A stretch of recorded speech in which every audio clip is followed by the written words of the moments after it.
Welcome to the Reframers podcast. Arguing with friends and fam about politics is hard. New plan. Let's reframe what it means to discuss and disagree by talking and listening to each other. We're the Reframers. Okay, hello everybody. Welcome to episode 2 of the Reframers podcast. I am Zach. And I'm Erin. And I'm Cassie.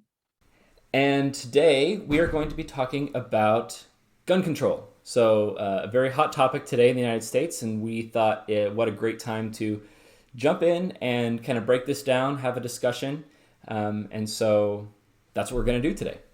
Yep, super excited. Just so everyone knows, Zach and I both did lots of research and have lots of feelings about this. So it should be a really interesting discussion. Yeah, absolutely. And this is actually going to be the first time that we have talked about this, Erin and I, at all. So some of the things, like we've talked about the Electoral College before, we've talked about some other just kind of general things, but this, very kind of central and seems like ever-present topic in American politics, this will be our first time. So we're both pretty excited to break it down for you today. So, simple explanation for what gun control is. Gun control laws are basically anything that the government, whether it's the federal or the states, will pass or propose that in some way regulate either the purchase, the possession, the sale, the transfer, or the transport of firearms. And so that would include like pistols, shotguns, rifles. So gun control laws are just a way the government will try to either limit or punish certain actions involving guns. As we like to do in the Reframers podcast, we'd like to give people a bit of a context. Where does this debate come from? What's the kind of historical significance to it? And for this one, it's kind of an easy inception point, although there's a lot of roots to it. So the Second Amendment of the Constitution is where all of this comes from. So the Second Amendment states that a well-regulated militia, being necessary to the security of a free state, the right of the people to keep and bear arms, shall not be infringed. And I just want to add here that the debate over gun control and the right to bear arms in the Second Amendment is complicated, partly because people disagree on what the Second Amendment means and what it protects. And that has been a battle for a very long time until very recently when the Supreme Court decided in the District of Columbia versus Heller decision that the Second Amendment did guarantee guns as an individual right, as opposed to the right to bear arms only in a military setting. But there's been lots of debates about that. So one of the reasons that gun rights have been questioned over time is partly because of a disagreement on what the founders actually meant when they said right to bear arms. Yeah, and this is one of the times where the founders kind of did us a disservice because the phrasing is weird. The Second Amendment isn't even like a real sentence. It's just a jumble of like thoughts and phrases grouped together. And so a lot of the confusion that we have in our debate today comes from the phrase a well-regulated militia. What did the founders mean by militia? Was it individual members of a society, the individual citizens keeping and bearing arms together? Or was it a designated, defined group of people that belong to a militia and they can keep arms? So that's where the confusion comes from. And it's this like 20-word phrase has been interpreted in hundreds of different ways to get all different kinds of meanings out of it. And for clarity, the idea that this amendment dealt with the military and owning guns under a military presence is called the militia theory. And then the theory that you can just own guns by yourself and it's your right to own guns is the individual rights theory. So for terminology's sake. I have some quotes from the founders that are in no way conclusive. They're not, as Erin mentioned last week in our Electoral College episode, the founders were rarely unanimous in their beliefs of what was the right way to go, what the right system was. You can kind of maybe pick up on some themes. And so some of the quotes from the founders are, very pro-Second Amendment, but as Erin pointed out, that there were some gun control laws that were in existence in the colony charters. So one of the quotes that I have here is just from John Adams saying, Arms in the hands of citizens may be used at individual discretion in private self-defense. So that's something that kind of points to the individual right, where he thought, based off the statement, there's an individual right for self-defense. And then from Thomas Jefferson, laws that forbid the carrying of arms are laws of such a nature. Such laws make things worse for the assaulted and better for the assailant. They serve rather to encourage than to prevent homicides, for an unarmed man may be attacked with greater confidence than an armed man. Aaron, maybe if you can, talk about some of the early gun control laws that existed in the colonies. Yeah, really interesting. So I didn't know this before, but I found in my research that basically as long as there's been a right to own guns, there's been gun control laws. So in 1785, there was a law written by James Madison, actually, for the Virginia legislature that had penalties on hunting deer. And we don't necessarily think of that as a gun control law, but it actually affected how people could use their guns. There were also laws about registering guns, which sounds crazy sometimes to people today, the idea that you would have to register all of your guns. But at musters, government officials would inspect people's guns and account them on public rolls. And back then, one of the reasons for that was to make sure that all of these guns were in good working order, should the militia need to be called up. And everyone needed to have a gun that worked. But this is just an early example of gun control law. And then on a sort of darker turn, there were also gun control laws about slaves and certain other people owning guns, and they were not allowed to own guns for obvious reasons. So that's sort of the dark side of gun control, and that has actually existed throughout history. Some of the strictest gun control laws came out of desire to suppress certain populations from owning firearms. And it was interesting just looking at this history. It kind of, the gun control laws go across time. So as the nation developed in the Wild West, when you entered new towns, you had to drop your guns off at the sheriff's office and you get a slip, and you would not carry your gun around town. That's a gun control law. So they're actually sort of peppered throughout our history. So as long as we've had gun rights, we've also had some various forms of gun control. I think that's great, and thanks for the little history background on that. I wasn't really aware of that either, so that's interesting to note. And it just goes to show you that, today the nation feels very divided, things feel very contentious, but like this is not new. The country's always, literally from its inception, had disagreements based off of what people thought was right, because I'm sure people that had to have their muskets inspected by Virginia State in 1786 were, upset that they had people coming in and looking at their stuff. So anything else that we want to add on the historical context part of the show? The only other thing I want to add is I mentioned the Heller case previously. So I mentioned that it's very recent history. That case was passed in 2008, which is recent history for gun rights, actually. It's interesting because it was one of the most originalist opinions, in that the majority and the dissent argued from a originalism perspective of saying, well, the founders thought this versus the founders thought that, which isn't actually how the Supreme Court normally breaks down all the decisions. I mean, there are originalists, Scalia being the most well-known of the originalists, but that's not something that I would say most liberal justices would identify themselves as originalists, but they made originalist arguments. And in this 5-4 decision, the majority ended up finding, no, this is a right. It's an individual right. It's not under the militia theory. And so you do have an individual right to own guns. So that's where the law stands right now. So, you can debate over what the founders thought and if you think that the Second Amendment is under this militia theory. But as we're operating in our society today, you have an individual right to own a gun. So thanks, yeah, and I just quickly pulled up if I could, maybe a summary of what the Supreme Court's decision was. They said, the Second Amendment protects an individual right to possess a firearm unconnected with service in a militia, and to use that arm for traditionally lawful purposes, such as defense within the home.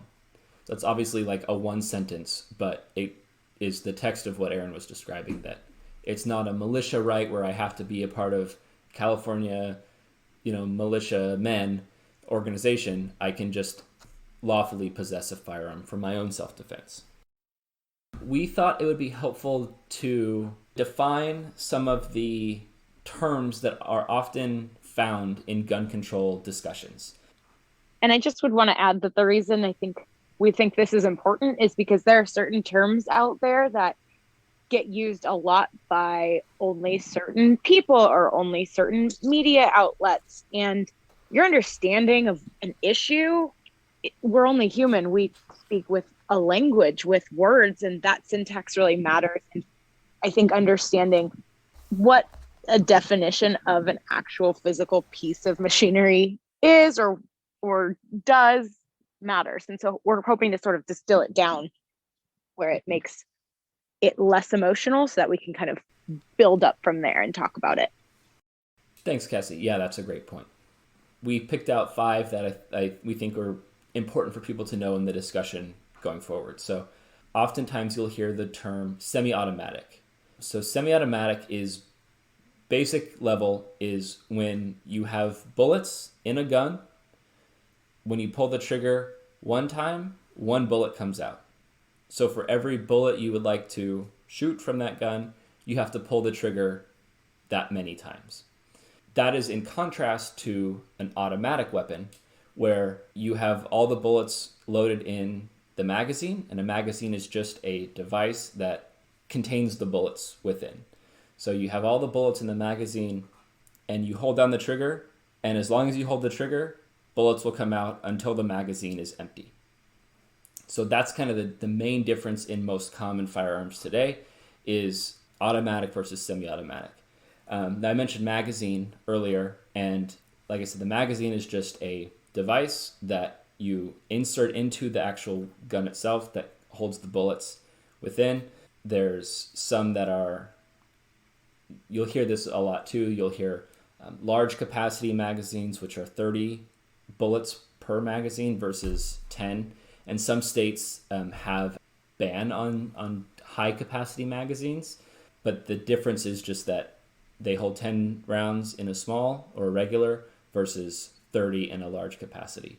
Now, when you hear people say a clip is another device that is used to hold bullets, but the bullets are not encased in anything. It's almost like a spine, and then off the spine comes the bullet. So a gun that uses a clip is much more rare. Most of your handguns and your rifles use a magazine for containing the bullets. And then another term that is you'll hear a lot is a bump stock, and people wanting to either restrict or outlaw bump stocks. And a bump stock is an aftermarket device. Most firearms are not sold with a bump stock by default. But it's a device that can be attached to a semi-automatic firearm that replaces the traditional stock, which is the part that just rests against your shoulder. So it's just the brace of the rifle. So it's a device that can be attached that replaces the stock, enabling it to fire bullets more rapidly. Basically, it's kind of like a spring assist for your gun. So it's a device that will absorb the recoil of your weapon, the backwards force when you shoot a bullet. It will absorb that, and then it will use that energy to allow the weapon to fire more quickly than just pulling with your finger. So that's what a bump stock is. I think next we want to talk about what we're agreed on here, really. Is what are we looking, what's the bottom line that we're looking to when we're talking about something like gun rights and gun control? And we wanted to do this at the beginning of our discussion as opposed to the end, because it's a really hot topic and there's a lot of emotions around it, particularly because of mass shootings and just the destruction that guns have caused. So we wanted to just get on the same page about the goals here. So Zach, what do you think? What is our goal here when we're talking about gun control and gun rights? My goal is that we want less people to die from, full stop, less people to die. And then what is the best way to achieve that? Mm-hmm. I think a big question to that end is, well, what kind of gun control makes sense? And this is a question that we'll unpack because people disagree on what makes sense here. But I think that's part of it too, because that really goes into how people think about guns and who should have them and when you should have them and all of the questions related to owning guns.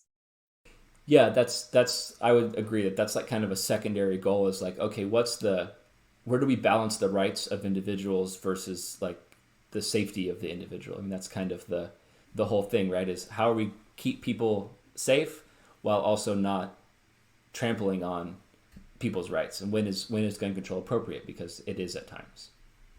Exactly. Yeah. Mm-hmm. Where do we want to begin? It's a big topic. There's a lot of different elements to gun control. Well, where I would like to start is I just want to give an overview. So gun control isn't an issue that I would say is one that sets my heart afire. It's not one of the things that I have in the past been as passionate about. Not that I don't care about it, but there's just other things that I think get me more hyped up. So looking into this, I learned so much more than I expected. And I just wanted to share one of the biggest things that I came away from through studying for this was that there is a history, and it's a long history, of gun rights and gun ownership in the United States. And it's more ingrained in our culture than I think a lot of people realize, particularly people who are in liberal areas where there aren't a lot of guns, or if there are guns, they don't know about them in the same way. Their friends don't own guns, all of that. And I think that it's an echo chamber issue a little bit, thinking that, well, we should just be a country that doesn't have guns. That's not what our country is. It's not what it's ever been. And realistically, and maybe this is cynical if you're a person that, envisions a country that doesn't have guns, realistically, that's not where we're going. There are way too many guns in the United States for the goal to be no guns. And it's also a protected right now. And that's another thing that I think on the opposite side could be tempered as well. There's always a fear of, oh, well, gun control laws are going to lead to a slippery slope where we don't have our guns. That's just not going to happen. It's a guaranteed right under the Constitution. And so I think that I got a much better sense of the extremes and where they're coming from. And it helped me to understand how much people aren't listening to each other when we come into a conversation about gun control. So that's a good point, Aaron, and I think I agree with that. And it's with everything, right? There's always a very vocal minority that is obvious. They're often not obvious, but often on the extremes of a position for any topic.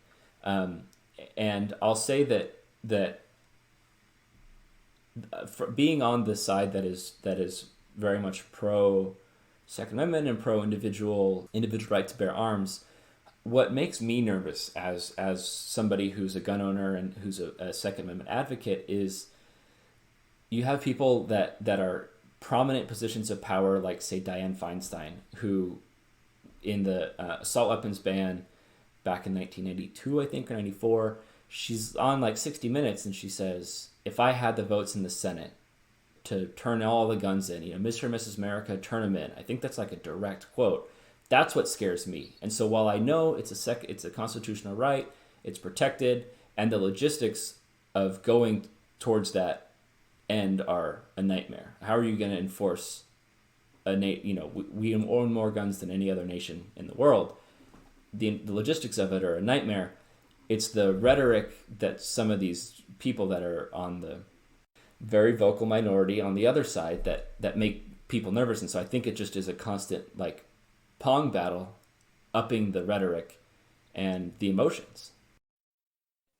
Yeah, to be fair, in 1994, this wasn't a protected individual right. The Heller decision hadn't come out yet. And so it was still this militia theory right under the existing case law at the time. But I get it. I think that sort of fear is something that, the NRA in particular is good at tapping into. And that's where a lot of their platform comes from. Sales of guns tend to go up after mass shootings because people get afraid that there's going to be legislation that will take away their guns. And threats to gun rights increase gun sales. It's really ironic that that's how it works, but it is. And some of the laws on gun control greatly increased participation in the NRA. So the attacks on gun control have actually really, or gun rights have actually really helped the NRA gain members and gain money.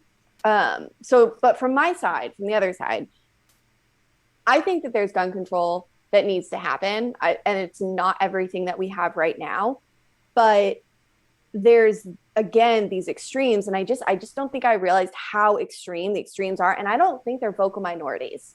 I think it's majorities on both sides, because it's a more complicated issue than I think a lot of people realize.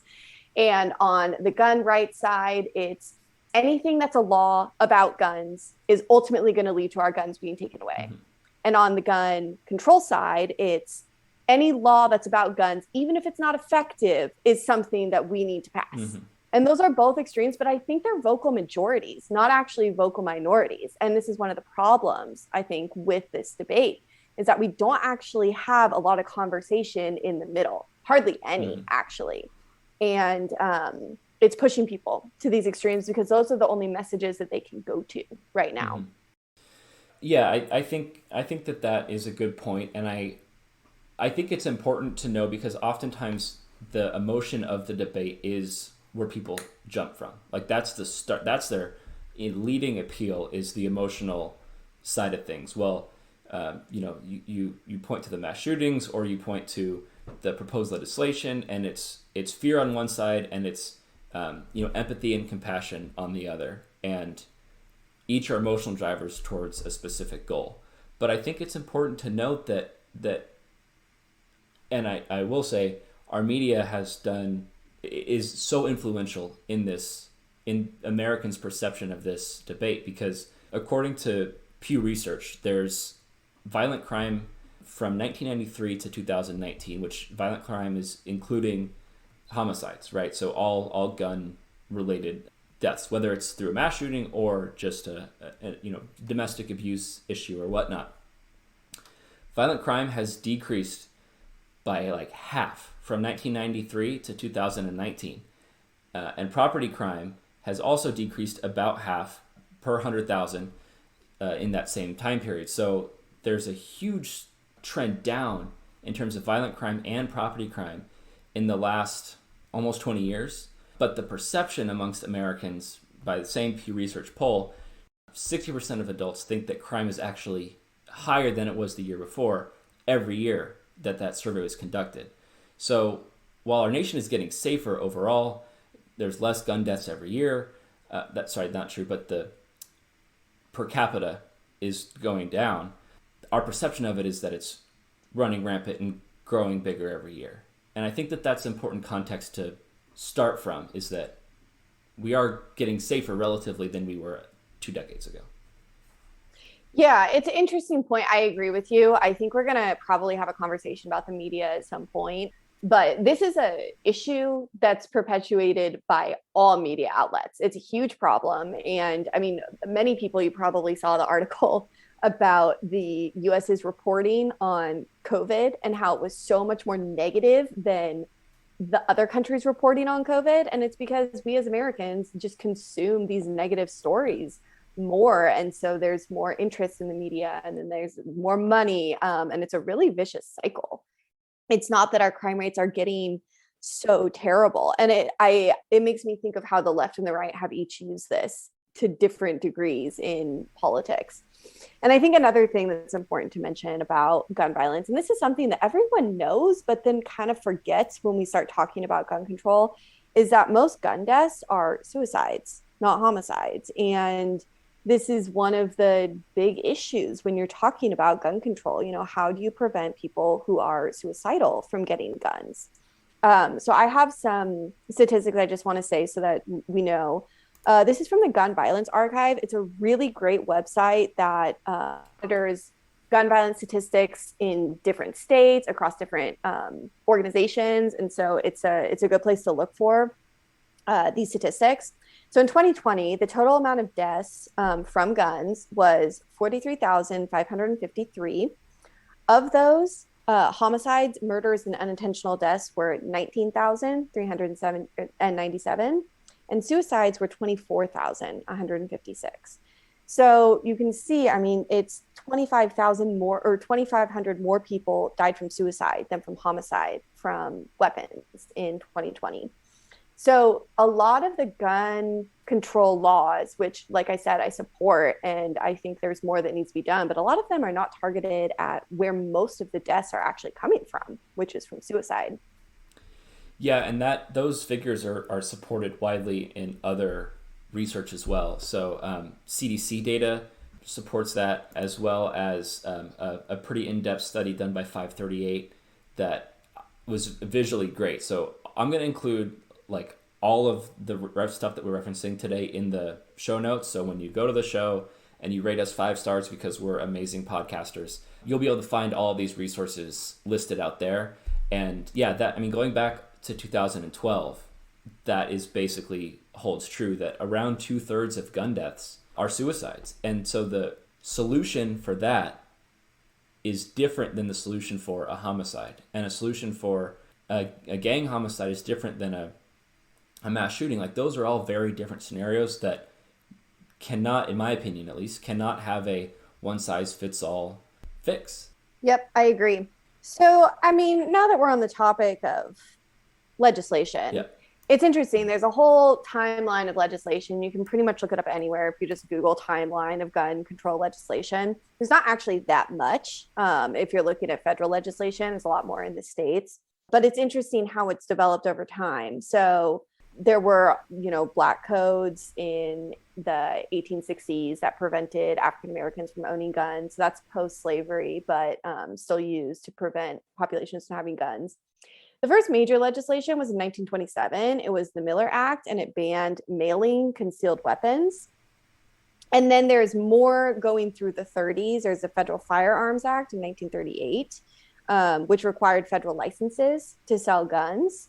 And that's a big deal one because that still exists today in terms of having federal licensing. This is one of the big issues. In the 1960s, 1968, there was more legislation after the Kennedy assassination. And then in the 1980s, there was more legislation after the attempted assassination of Reagan. So you can see that the development of gun control laws follows these sort of big historical events. And then in the 1990s were two of the big acts: the Crime Control Act of 1990, which is now expired in 2004, and the Brady Handgun Violence Prevention Act, Brady Act. You've probably heard of it. This is one of the biggest gun control laws in recent history. And this had a waiting period on gun purchases. It required background checks, which the Supreme Court has since said the federal government can't require states to do background checks. They can choose to do them, but they can't require them to do them. And I just want to mention those so everyone gets a sense of the landscape that we're looking at when we talk about gun control. So it's not actually that much legislation. After Sandy Hook, which was the mass shooting in the elementary school that killed 27 people, 21 of them were 6 and 7-year-olds. So it was one of the worst and saddest and most horrific mass shootings. There was an attempt to do additional legislation, but that actually ended up getting defeated. And then there was also very recently legislation after Parkland, which was a high school shooting where 17 people died. And that sprung the March for Our Lives, which was where the high school students at Parkland organized a march on Washington, and President Trump was actually working with people in Congress to start and do more gun control legislation at that time. But then that also ended up not going through. In fact, that legislation was never even drafted. When we decided we wanted to talk about gun control, I think all the context is really important. And knowing the landscape, knowing the terminology matters because it prevents us from striking an opinion, an aggressive anti the person you're talking to opinion right away, which I think is really valuable. But I think for me, one of my questions is, it can be really hard to talk to people about this kind of thing because it feels like you brought to my mind when you said there was legislation that was brought up after Sandy Hook that didn't end up getting implemented.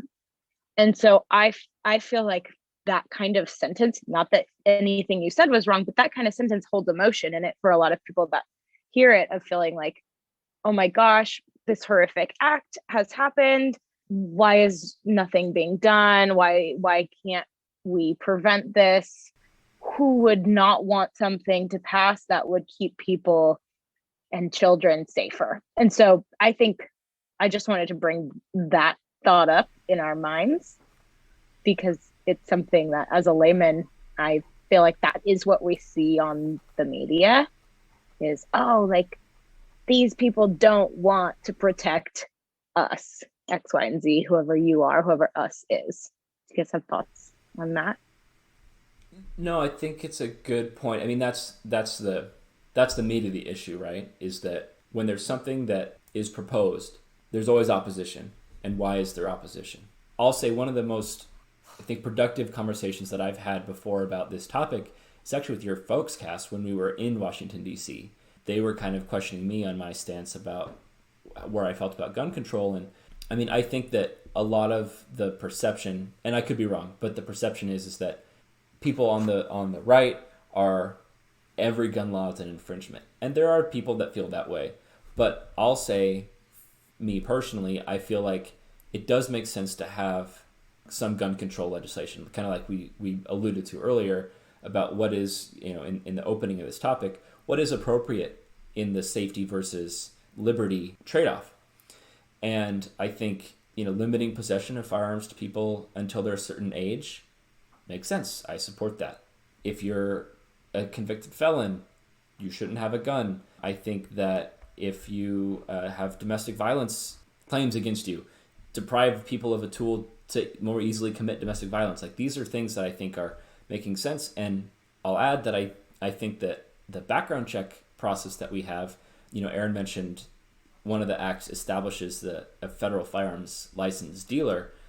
That to me makes a lot of sense. I don't support a national registry. I don't support having to register your firearms with the government. But I do think that having a background check done on you before you buy a gun makes a lot of sense, because there are people that are obviously want to do harm to people. And so if we can make it more difficult for those individuals to procure weapons, I'm in support of that. So I don't think that all gun control is bad. Where I take issue is when I, as a law-abiding citizen, would have my rights infringed, where I know my gun is not going to commit a murder. Like, my gun is, I keep it safe, I'm responsible, I've gone through my background check. But when you tell me that I can't own my gun anymore, or have to go through undue process to obtain a gun, that's where my kind of red flag goes up. And so while I do think that every death is a tragedy, I'm not like, that's, I don't even feel like we need to talk about that, because obviously a school shooting is any mass shooting, but a school shooting is horrific. But is the goal to minimize death, or is the goal to punish gun owners? Just mentioning, I get worried when people say they're going to take my gun away. I kind of mentioned this before. Like, I get it.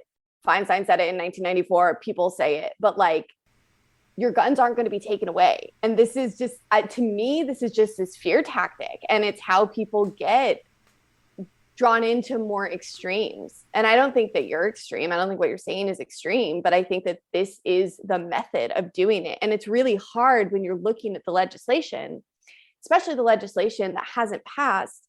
You have to talk about the NRA, and the NRA full lobbying group in the United States. I think that you can make that argument. It knows what it's doing. It's vastly supported, has so much money, and they're good lobbyists. And part of the reason that some of these gun control laws are not as effective as they could be is because of NRA lobbying. And so it's easy to say, oh, a gun control law isn't effective, or it's not doing what it's supposed to be doing, when it has holes carved out of it. So one of those holes is background checks. And this is something that you probably heard. It's often referred to as the gun show loophole. It's not just gun shows, to be clear. You have to have a background check to purchase a gun from a federally licensed seller. But people who are not federally licensed can sell guns. So these are private sellers. You can buy them online. You can buy them at gun shows, but it's not just gun shows, just so everyone understands.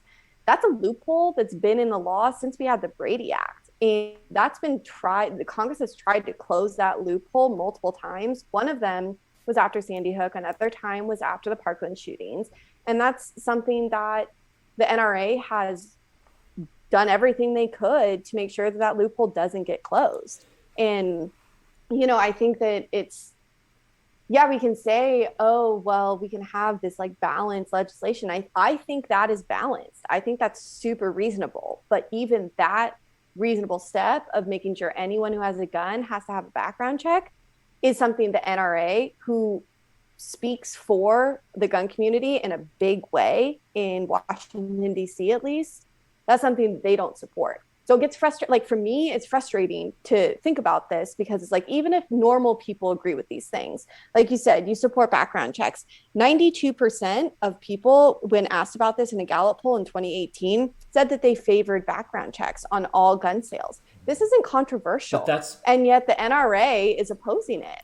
But background checks already exist, and so they exist for federal sellers, which is all sellers. Like, you can't sell guns if you're not a FFL.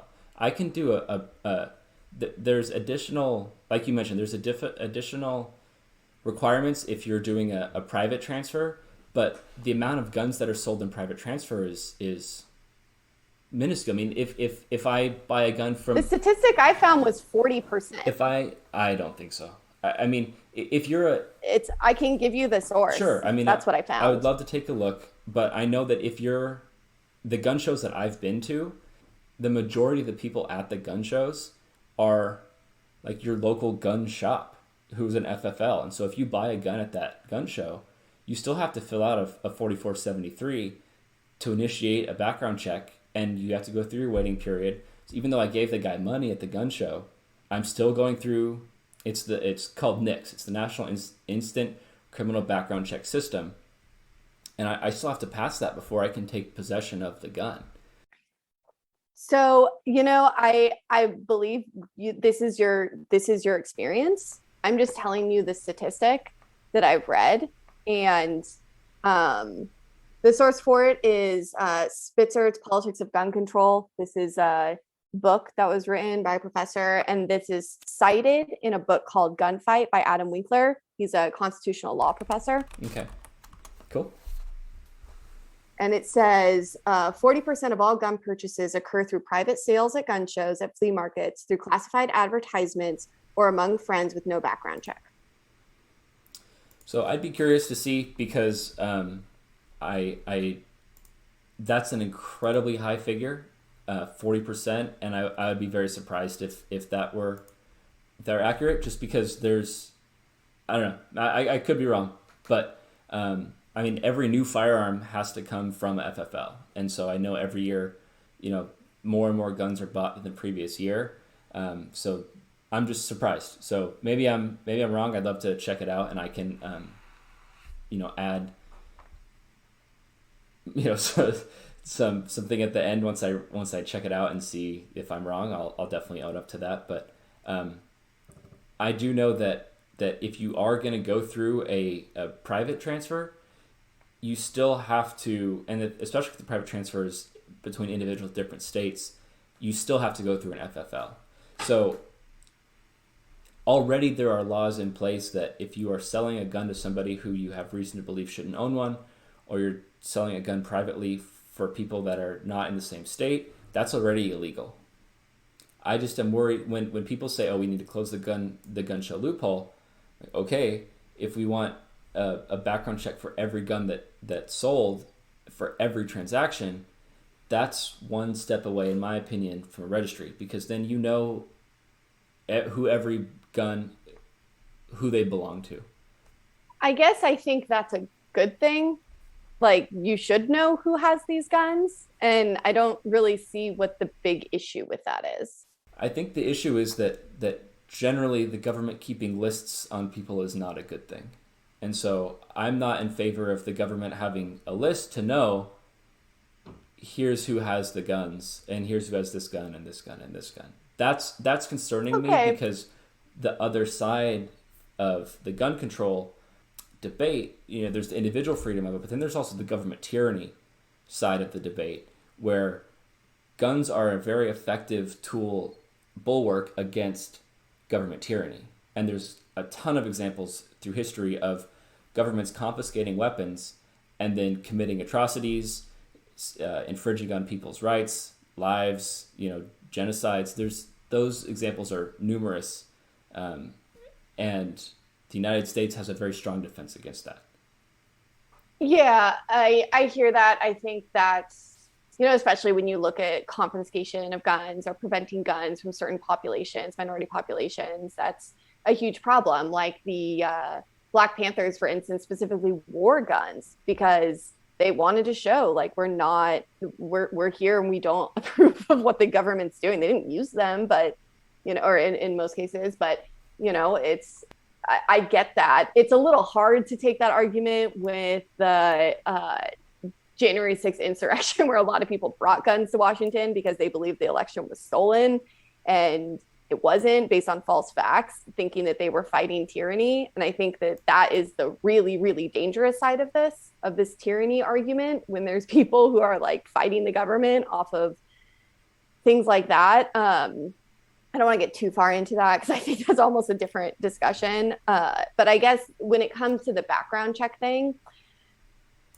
we license people to drive cars. Cars can really injure people. You have to have training. You have to be licensed. You have to have insurance. I mean, this is like an obvious analogy, but I think that, guns are a lot more dangerous than cars. Like, you can use them to kill people.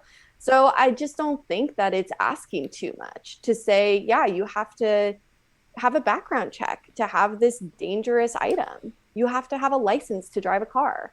Yeah, but that's so I'll share this then, because I think that's a good point. A lot of people make that correlation, because this is my experience with the laws of the state. I wanted to have a concealed carry permit. If you want to concealed carry a weapon in many states, in my state, California, if you want a concealed carry permit, you have to basically show to your county sheriff why you want that, what the weapon is. You have to go through class. You have to pass an accuracy, a competency test. I think it's something, so many hours of formal training to bring a weapon with you in public, concealed. You can't display it, visually, but you can conceal it and carry with you for protection. So a lot of like realtors might have their concealed carry permit because you have homeless people living in a house. You don't know what the situation is, and so for your protection, you can show, here's the deal. When I looked into applying for my concealed carry permit, they said that I had to show proof. I had to show cause and proof that I needed to carry a weapon. Strictly for my own self-defense wasn't a good enough reason. I had to have documented evidence that I had been a victim of a crime before in the past, that I have, filed restraining orders against people, and that the police weren't sufficient enough protection in my mind, and I think others as well. I know New York has similar type of laws in place. That's me asking permission to protect me and my family in public. And I can do so in my house. I still follow the laws regarding, keeping my firearm locked and ammunition locked and everything like that. But for me, I had to request permission from the state, literally, and the state had barriers in place to deny me. Somebody who has no criminal record, I've never been arrested, I'm upstanding, in good mental health. I would pass any background check that you throw at me to own a weapon, and yet I couldn't do that. And so that is, in my opinion, very close to my experience that I had in California, where now you're running a background check, a dad gives his gun to his son, whatever reason there is. No, you're in a state that we don't like that, so we're going to deny you. And now we know that we're going to come and confiscate that weapon. Well, I mean, with that example in particular, I guess I think that, some of the people who have committed the mass shootings got the guns from their parents. So, yeah, I think you should have a background check if you're passing down a gun to your child, because you don't know. I guess it's hard for me to get on board with the idea that you don't need background checks. As far as the concealed... I'm not saying you don't need background checks. Okay. Because I do support background checks, but Adam Lanza wasn't going to get a background check when he took his mom's gun in Sandy Hook. Like, he already was breaking the law, and she was already breaking the law by not keeping it safe. Like, there were already laws broken in that regard. that I'm not sure that what other laws could have prevented that tragedy. Okay, well then say mass shootings aside. I guess Okay. I'm just not understanding. I don't think I'm understanding where you're at on background checks. Because it felt like you were saying you were for them, and then it kind of felt like you were saying you were against them. I'm not for universal background checks because I think there's a difference between like the existing system that we have in place today where if you walk into a gun store, you can't just purchase a weapon. You have to, everybody that goes into a gun store has to go through a background check. You're run through the database, you're asked a questionnaire. Lying on that questionnaire also incurs a heavy fine. Private transfers of firearms is one step away, in my opinion, from a national gun registry. And that's where I oppose. What's the difference between someone purchasing a gun in a gun store and being on the registry that way and having a private sale where people aren't on a registry? To my knowledge, if you go through the background check, you're not added to a registry. There's not a list that's maintained of, you run through the system and then you're just checked. You're not maintained. Okay. I think I understand what you're saying. Tell me if this is what it is. If there's a universal background check, that's a slippery slope to a registry. It creates the infrastructure for a registry because now every transaction of a firearm is tracked, right? Okay, but then if you're feeling that most gun sales go through a federally licensed seller anyways, isn't that already happening? I mean, I don't like from the statistics I read, I don't think that's true. I think a lot of sales are happening not through federally licensed sellers. Mm-hmm. But if your instinct is right and most sales are going through federally licensed sellers, then wouldn't that be the same thing? I mean, most gun sales would then be through somewhere the government has reference to. You're right. But in my opinion, more gun control only makes it harder for law-abiding people to own a weapon. Okay, I take that. Yeah. I'm not really talking about lots of gun control. I'm talking specifically about universal background checks. Okay, then to answer your question, if the data, if I'm right, then okay, it's adding, say, 20% more background checks to the system. If you're right, it's half. It's 40%, based off the statistics that you found. So I don't really know how to reconcile that. To me, it seems like going from the current system where it's already illegal for people that shouldn't own a gun to own a gun, and there's a list of who those people are. Why do we need more checks where those individuals are already breaking a law by obtaining a gun illegally? I think it's different because it's not about obtaining a gun illegally. It's about obtaining a gun privately. And I just think that the universal background check I think you should always have a background check. If you're buying a gun, whether it's a private seller, whether it's someone passing down a gun, whether it's a friend giving another friend a gun, I just think you need a background check.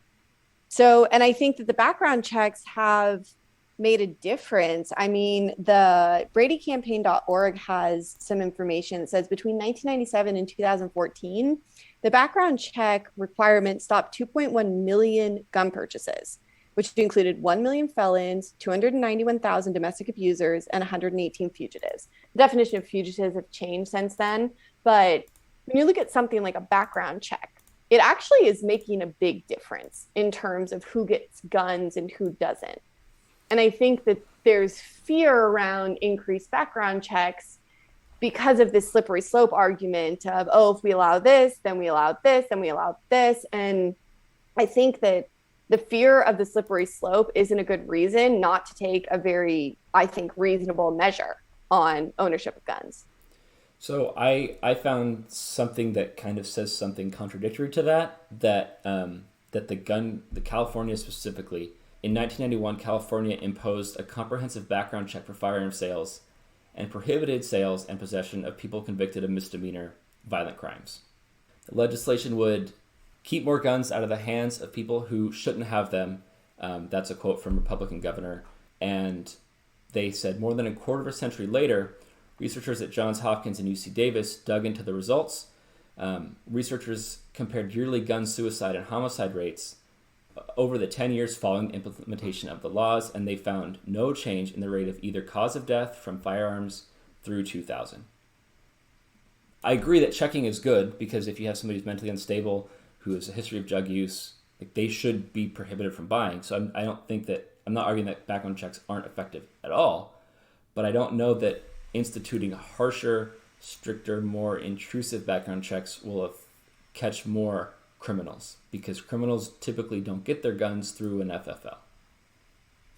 Okay. Well, I mean, I think you're right. I think there's a little bit of conflicting information. And just so everyone knows, this isn't surprising. There's a lot of conflicting information about gun control. One of the reasons is that there's limitations on how the federal government can actually investigate gun control because of an amendment in one of the appropriations bills in 1996 that restricted funding for the CDC investigating gun control. They still are able to do some investigation and collect some statistics, which a lot of people don't realize. You know, this gets thrown around a lot, like the CDC can't research anything. That's not actually true, but there are restrictions on it.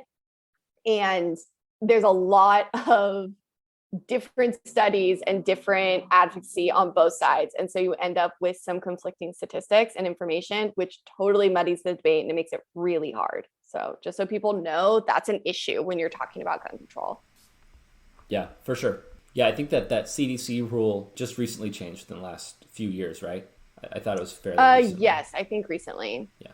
Here's what I'll do. I will look at the gunfight book that you recommended, and specifically the citation that you mentioned, and in next episode we'll revisit that at the top of the episode, just to see. I don't want to give people the wrong impression. If it's incorrect, we'll come back to that at the top and clarify for people. And to be completely candid, that is how these conversations go. Like, we happen to be recording this one, but that's how conversations go, where you can come in feeling really strongly emotionally or statistically and discover partway through that, are your views being challenged? Are you coming to it from a place that's too emotional, or are you not emotional enough and you're just coming in straight statistics? Are your statistics wrong? So I think that that's a really honest way. Like, we want to be honest. This is how we talk about things. And as always, our goal is to sort of reframe hard things, confusing things, tough things, emotionally charged topics, and kind of come back out of it and where we go from here. Yeah. And I think that, we want to be humble enough to say when we're wrong about something on both sides. So if this is wrong, I want to know why too. I mean, it's written in this book. So, and this, for the record, this book by Adam Winkler called Gunfight, it's a history of the Second Amendment. And I thought it was very balanced, very nonpartisan, which is why I picked it. I didn't want to read a book that was leaning one way or the other. So I really liked it and I would recommend it. It's an easy read too, which is good. Like I said, he's a constitutional law professor and he has a lot of, facts, statistics, other kinds of things. So, but it's still good to get double checked, right? Like, I don't know. Like, I didn't go search the footnote for the statistic to figure out where it came from. So, well, I added it to my cart on Amazon, so I'll order it and try to see if I can chunk through it this week. So I think you'll like it, actually. Yeah. It's an interesting one. And like I said, one of the things I mentioned earlier, the whole culture of gun rights in the United States, that this is a book that really opened my eyes to that in a way that I don't think they were before. Cool. I mean, we were born out of when the British came and tried to take the rebel arms at Concord. Like, that was like the birth. That was like the start of the Revolutionary War. Yeah. Was people trying to take away guns. So that's the spark. So it's like, how can that not be part of our national DNA? How does that not frame our entire culture when that's where our country came from? So I want to know what you think about the NRA, because something that this book talks about it, but also in lots of articles and especially lots of documentaries. I watched one documentary called NRA Under Fire from Frontline, just about the NRA. So the NRA was developed it was incorporated in 1871 in New York. And it was originally sort of a hunting society and also training. The Army used to send people to the NRA to learn how to shoot. So it was really different than it used to be. And the Second Amendment didn't become something that was really important to the NRA until the 1960s. Yeah. So it's really developed, and it definitely did not used to be a huge lobbying political organization, which is very much what it is now. Mm-hmm. And to my mind, one of the huge problems with gun control debates and gun information is the NRA. So I'd just be curious to know what you think about it as an organization. What about them do you think is problematic? Because we have lobby groups for a lot of different issues. Yeah, we do.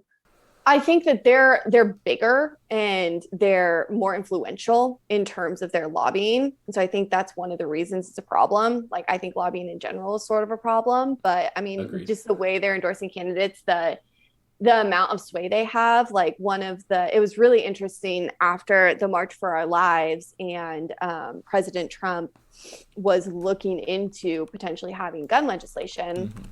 He had these talks with some of the members of Congress, including Joe Manchin, who's a Democrat that was part of the NRA, which is unusual, but he was. And then Wayne LaPierre, who was the CEO, had a meeting with Trump after these meetings, and then Trump backed off. Mm-hmm. And so, I think there's an obvious connection there. Everyone did. And having this amount of power, the NRA had given Trump $30 million. Mm-hmm. I think that they're just, maybe I think they're an effective lobbying agency or lobbying organization. Maybe that's fine, but I don't think that I think their approach is generally no gun control at all. And to me, that goes against even the statistics saying what people are in favor of, including statistics about favorability for background checks, for raising the legal age to purchase. Majority of people are in favor of that. Even banning semi-automatic weapons like AR-15s, which is really controversial. And I think there's a lot more that goes into that. People don't really understand how guns work. And I think that's a problem.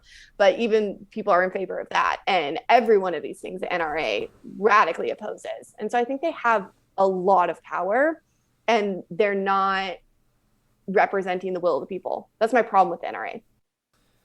So I think that's probably reasonable.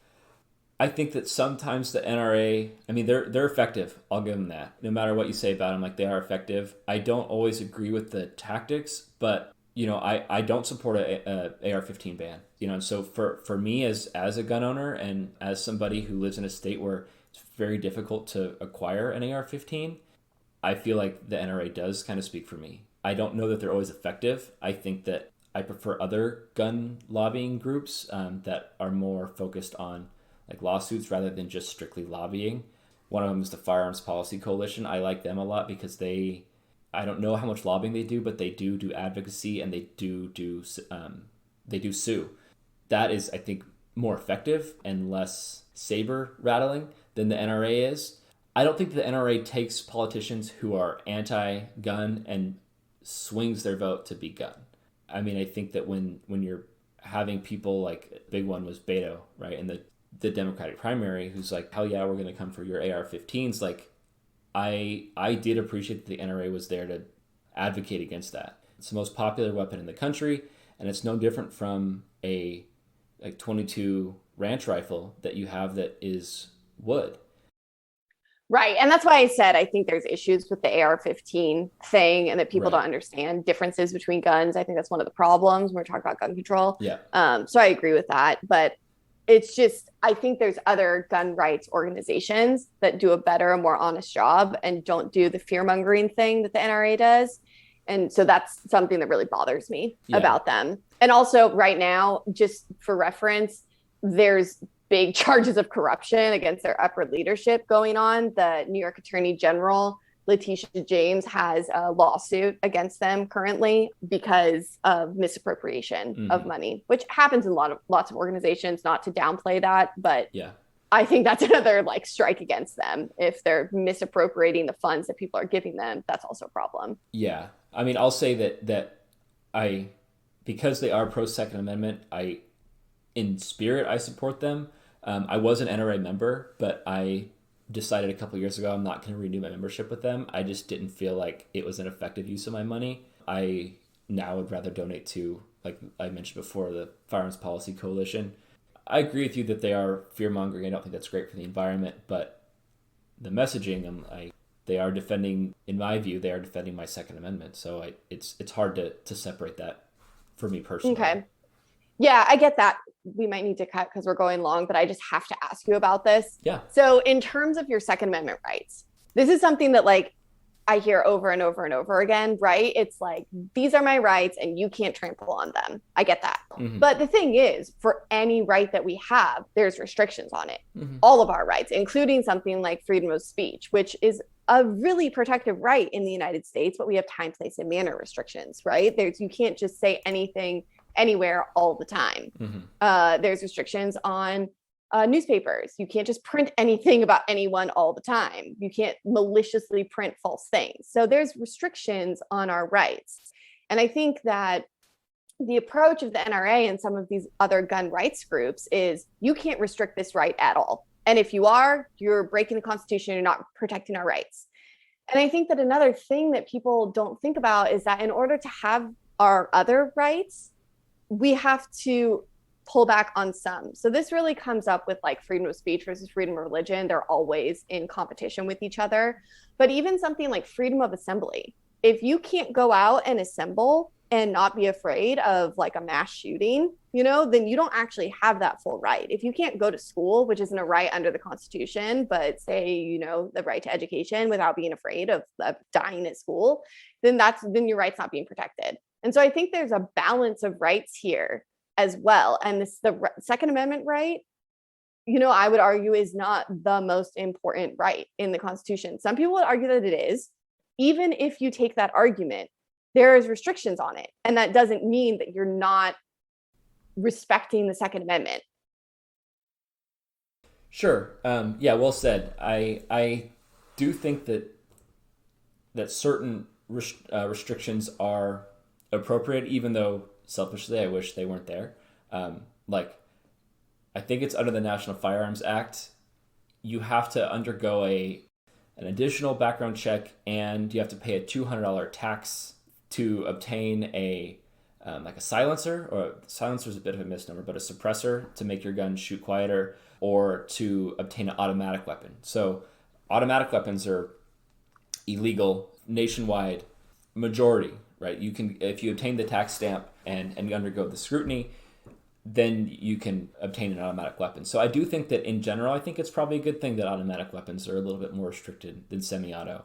I'm not an absolutist when it comes to that. I do think it's reasonable to have certain restrictions. My issue with gun control, if I really had to try to just, summarize it quickly, is that a lot of the measures that I see proposed are not effective. A lot of people love to point to like Australia and Great Britain as, look, they had tragic mass shootings and they instituted, certain measures, and then now there's no more mass deaths and things are better there.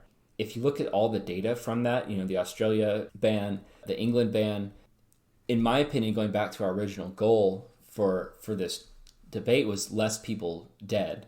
The data doesn't bear that out. And so I don't think that additional restraints on guns are necessarily the most effective way to prevent more deaths. There's plenty of research out there, and one of the most famous is by John Lott, who's done a lot of information or a lot of research regarding the prevalence of guns and then the decreased rate of crime. And one of the things that is seen is that not necessarily causal, but at least correlationally, that the more guns there are in an area, the less crime there tends to be.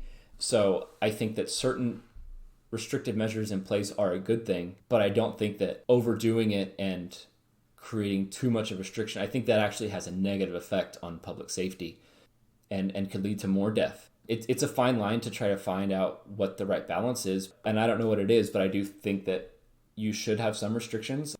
I know that suppressors actually are a net good.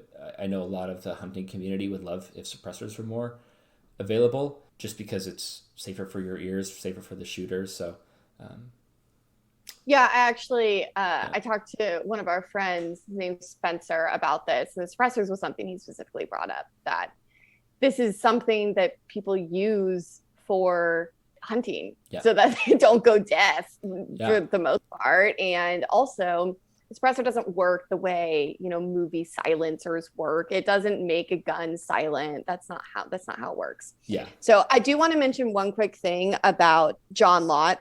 So he wrote this book, More Guns, Less Crime. Mm-hmm. It's a big deal in the gun community. Jim Lingrid, who's a Northwestern professor, looked into all of the research that Lott did and wasn't able to replicate any of it, and asked for Lott's research for his surveys. Lott said that he didn't have them and that he had lost all the data in a computer crash and he wasn't able to provide them. And then there were these reviews online about Lott after this because he was getting a lot of heat, saying he's great. It was from this student of his saying he was a great researcher. He didn't have an ideology. He was just writing this. And it turns out that Lott was the one who wrote those reviews. So he is controversial, and I wouldn't say he's the best evidence for more guns being more protected.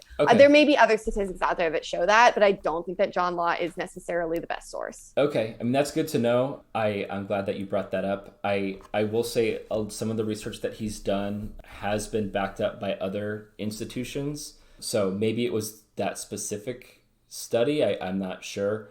Like, I know he's done a lot of investigation into like other countries' gun violence rates compared to ours. Yeah, I think just in general, those comparative studies are not super helpful because the US just it's a different gun culture, and we also have so many more guns. Like you almost kind of can't compare because it's like apples and oranges. Mm-hmm. It's not super helpful. Yeah. Regardless of which study you use or who the person is. I kind of agree with you on that one. Yeah. Yeah, and a lot of times the countries that are brought up are much more homogenous, which plays a role, right? We're a very diverse country. There's a lot of varying influences that we have in terms of urban centers versus not, and so it's not always best to do that comparison. Yeah, I'm curious about that because I hadn't heard that about him before, and I've definitely looked him up. So yeah, it's in this book. Go read about it. Okay, cool. I had never heard of him before until I read this. Oh, okay. And then I was like, oh, interesting.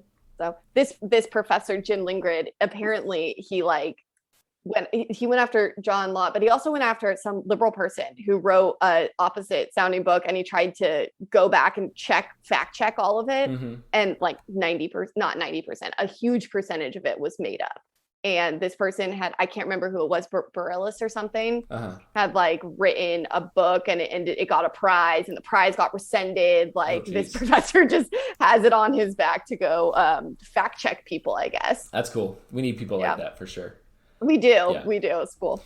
I do want to give a quick shout out to Spencer, who talked to me about this before I got on. I really wanted to talk to someone who owned guns and had really thought about it. So shout out to Spencer.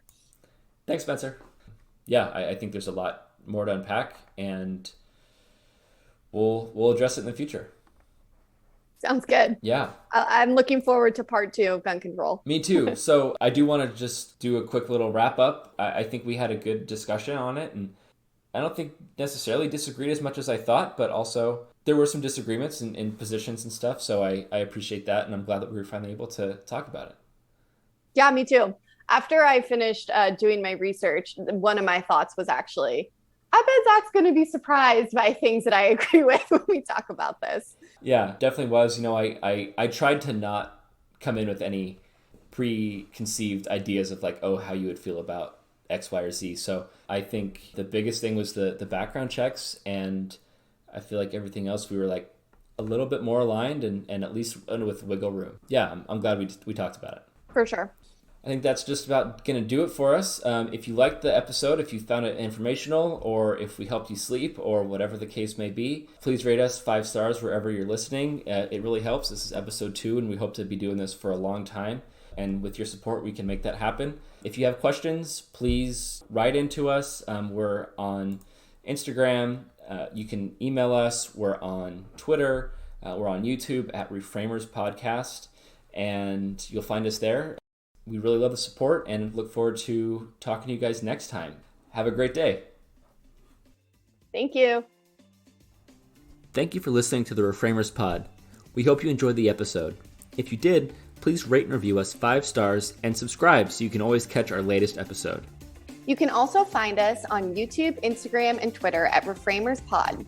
And you can email us at reframerspod@gmail.com. Your support means a lot.